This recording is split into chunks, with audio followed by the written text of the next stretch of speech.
Hey guys, what's going on? Welcome back to the channel.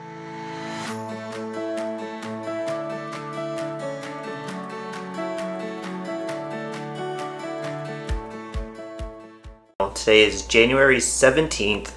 It is Tuesday. Today is part one of my back-to-back long runs. Today I'm going to be running roughly 10 to 12 miles. Same as tomorrow, I'm going to be running roughly 10 to 12 miles.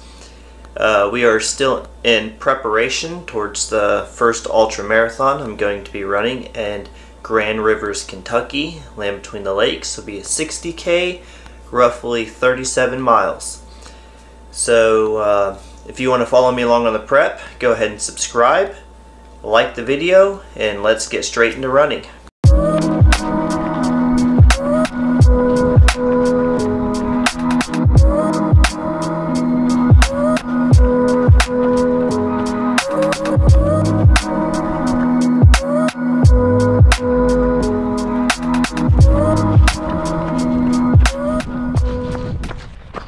I'm about 1 mile in to my long run, and here I am just reflecting back to when I started running last year in July.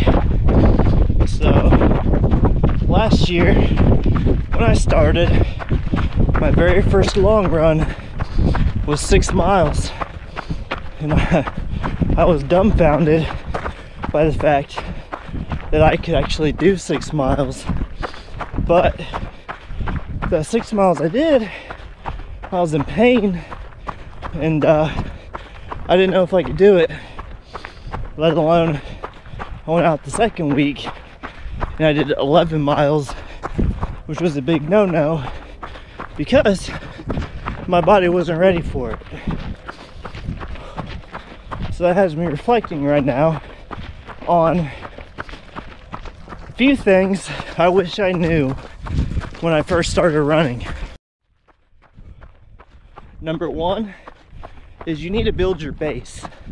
So speed isn't important. You don't need to worry about how fast you're running. What you need to do is you need to find that weekly mileage that doesn't put you into that injury prone position, and you need to slowly build. So let's say you are running 5 miles a week, 10 miles a week, 15 miles a week. Separate your running. Don't just do it all at once. Do a few low mile days, one medium mile day, one long run day, and then slowly progress. Whether you are adding half a mile a week, 1 mile a week, or 2 miles a week, you need to take that mile and separate that mile into your weekly training, but always try to keep one day for a long run. The second thing I wish I knew is you do not need fancy $200 shoes to begin running. See, I was pushing off running for the longest time because I was trying to scrounge up the money to be able to afford these $185 shoes. I don't remember the brand name, but I watched it on a video of, I think, Nick Bear talking about the shoes he wore. I was like, yeah, I need those shoes before I start running. But that's false. I went in my closet, I grabbed 3-year-old Under Armour Spine shoes, and pretty much ran 450 miles on those, 200 before I did my half marathon, which I ran my half marathon in 1 hour and 47 minutes and 28 seconds. Averaged about a 8-minute 25-second mile per pace per mile. Now I'm wearing $35 Reebok Men's Light 2, which I think is what they are. And these have been better than my Under Armour shoes I was running in. I'm gonna say, because these are pretty much brand new and those were 3 years old, I've ran my 20-mile long run in these shoes. These are my everyday trainer shoes because they're the only things I have to run in right now. So yeah, going a little fast right now. I need to slow down. I just want to get this done. I'll probably rest, or I'll walk a little, about 6 miles in, eat some fruit snacks, and then finish up my run.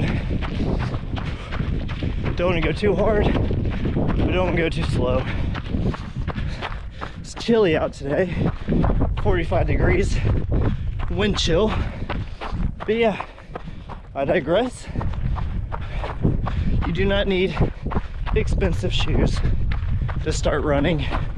Put on some cheap Walmart running shoes.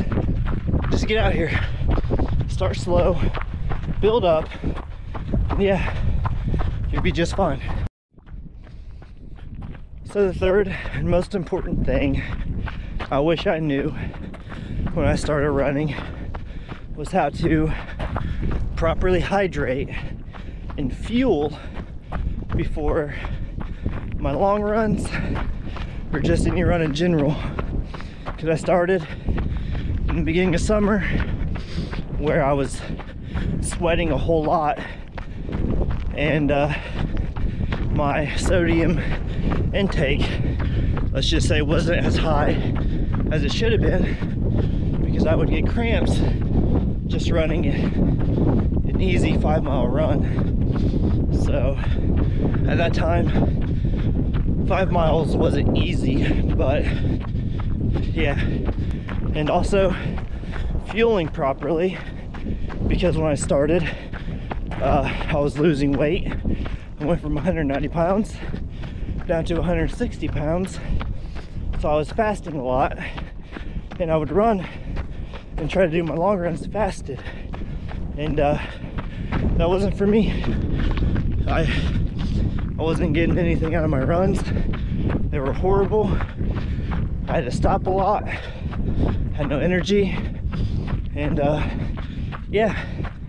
So make sure you get a well-balanced meal, and if you're running a long run, bring some snacks with you. I don't like gels. Gels aren't my thing. What I like on my long runs is I'll bring fruit snacks and Cliff bars or Quest bars, but those are really hard to eat while running.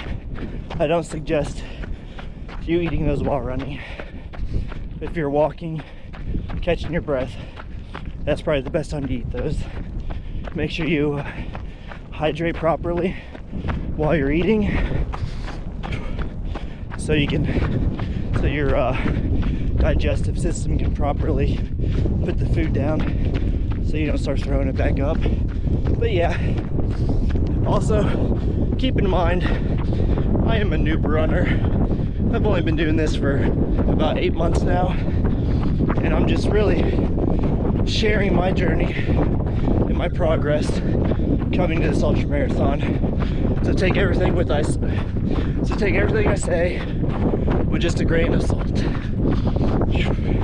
I still know nothing, and will always know nothing. Just sharing my experience, and maybe it could help you. You've got me saying words in my head, filling my mind with these images, yeah. And it's the way that you look at me, makes me feel like I can't breathe. It ain't right, right, right, it ain't right, right, right, it ain't right, right, right, it ain't right, right, right, it ain't right. So I just finished today's run. It did go a lot better than expected, and If you guys have made it to the end of this video, please, if you could, go ahead and like and hopefully subscribe if you want to follow me along on my journey towards my first ultra marathon and beyond, because after the first ultra, it doesn't end there. We're going on to run a 50-mile run by the end of the year, and then next year hopefully we can do a 100-mile run and we can finish it. So yeah, if you made it to the end, please like, subscribe, and I will see you guys in the next video.